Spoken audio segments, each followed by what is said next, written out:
안녕하세요. 이번 시간에는 경공매로 물건을 낙찰받은 후 낙찰 잔금에 대한 대출 이야기입니다. 영상 시작 전 좋아요 부탁드립니다. 부동산 가격이 단기 급등함에 따라 시세 대비 저렴하게 구입할 수 있는 경매 수요가 다시 늘고 있고, 자금 조달 계획서를 제출해야 하는 등 정부 규제가 없는 점도 부담을 줄여주고 있습니다.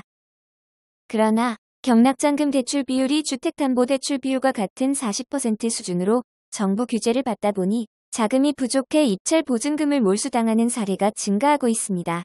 올해 1월에서 8월 법원 경매에서 입찰 보증금 몰수 금액은 총 355억 3,129만 원으로 집계됐고, 입찰 보증금 몰수 건수는 2,173건입니다. 그래서 경매 참가 전에 자금 계획을 철저히 세우고 참여해야겠습니다.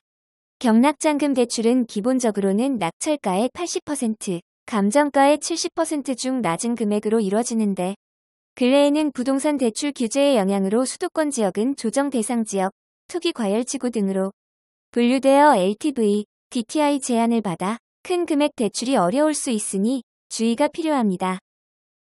다음으로는 대출 용어에 대해 알아봅니다. LTV는 론 투 밸류 레이셔로 주택담보대출 비율을 말합니다. 말 그대로 집을 담보로 대출이 가능한 비율입니다. 즉, 주택을 담보로 대출을 받을 때 담보물인 주택의 가격에 대한 대출 비율을 말합니다. DTI는 데트 투 인컴으로 총 부채 상환 비율, 즉 총소득 대비 부채 상환액을 나타낸 비율입니다. DSR이란 데트 서비스 레이셔로 총 부채원리금 상환 비율입니다. 이것은 주택대출 원리금과 기타 모든 대출의 원리금을 포함한 총 대출 상환액이 연간 소득에서 차지하는 비중을 말합니다.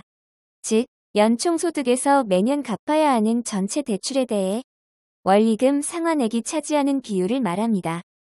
경락잔금 대출이란, 경매는 일반적인 매매와 달리 낙찰 때 10에서 20%가량을 보증금으로 내고 낙찰 후 45일 이내에 잔금을 지급합니다. 이때 자금이 부족해 잔금 조달이 힘든 낙찰자를 위해 시중은행이나 제2금융권 등에서 낙찰받은 물건을 담보로 대출을 해주는 것을 의미합니다. 잔금 납부 기한은 낙찰된 시점부터 2주일 뒤인 14일째에 정해지고, 매각 허가와 대금 지급 기한에 대한 안내가 우편으로 송달됩니다. 보통 한 달의 납부 기한이 주어지는 점을 감안하면 낙찰 이후 45일 이내에 잔금을 납부해야 됩니다.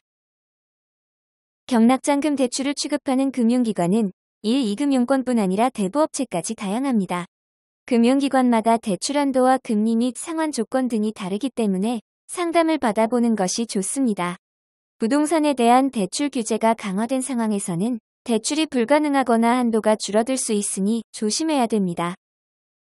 투기 과열지구로 묶여있는 서울 시내에서 유주택자가 경매로 아파트를 낙찰받는 경우 현재 경락잔금 대출은 불가능한 상황입니다.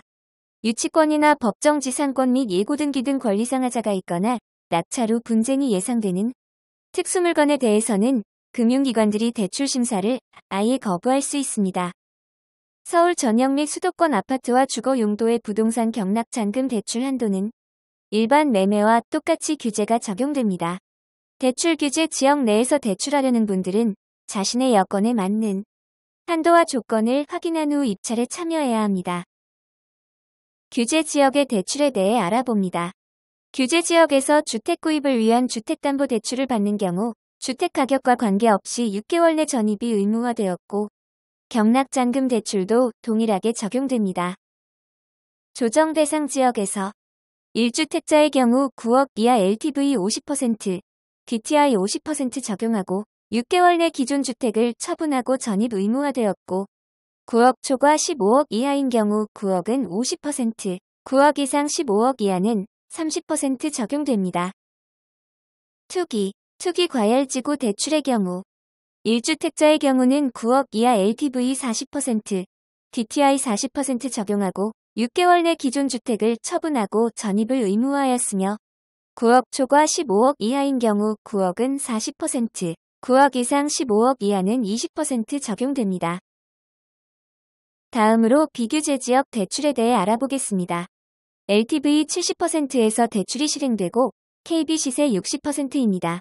상업용 건물, 즉 오피스텔, 상가, 지식산업센터, 토지 등은 70%, 정도 대출이 실행됩니다. 자금 조달 계획서나 실거래가에 대한 신고는 없습니다. 아파트의 경우 KB부동산 일반 시세의 70% 또는 낙찰가 80% 중 낮은 금액을 적용합니다. KB 시세가 없는 경우에는 감정가 기준으로 하고 저층은 KB 하한가를 적용합니다. 빌라나 주택 다가구는 감정가의 70% 또는 낙찰가 80% 중 낮은 금액에서 각방 공제를 적용합니다.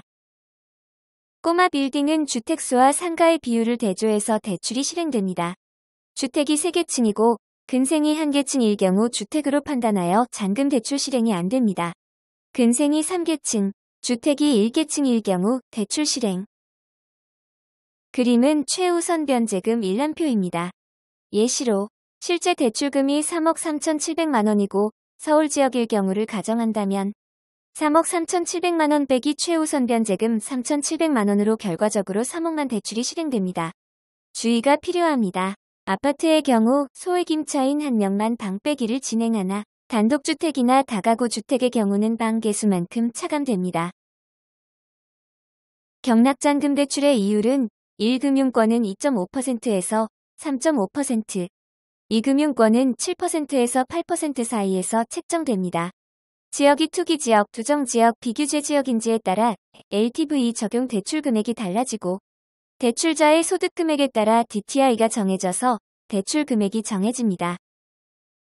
LTV는 지역만 알면 바로 금액이 나오는데 DTI는 실제로 은행에서 조회를 해보아야 알 수 있고 연봉이나 신용카드 사용금액, 건강보험료 납부금액 중 개인에게 제일 유리한 사항으로 선택하면 됩니다. 일반적으로 신용등급이 높을수록 대출 조건이 유리하고 6등급 이내가 좋습니다. 이것도 은행마다 차이가 있으니 여러 군데 문의하고 진행하시기 바랍니다. DTI 조회 즉 총부채 상환 비율에 대한 조회는 은행에 가지 않고서 인터넷으로도 조회가 가능합니다. 네이버 블로그 청로엔에서 확인이 가능합니다.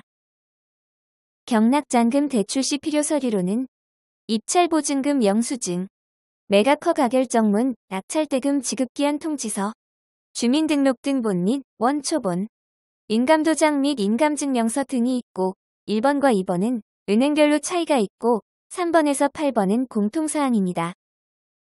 경락잔금 대출만 믿고 집을 낙찰받았다가 자칫 대출이 나오지 않거나 금액이 부족해 잔금을 치르지 못하는 경우가 생길 수도 있습니다. 결국 경매 입찰 보증금 10%만 날리게 되므로 사전에 자금 계획을 철저히 세운 뒤 경매에 참여하는 게 좋습니다.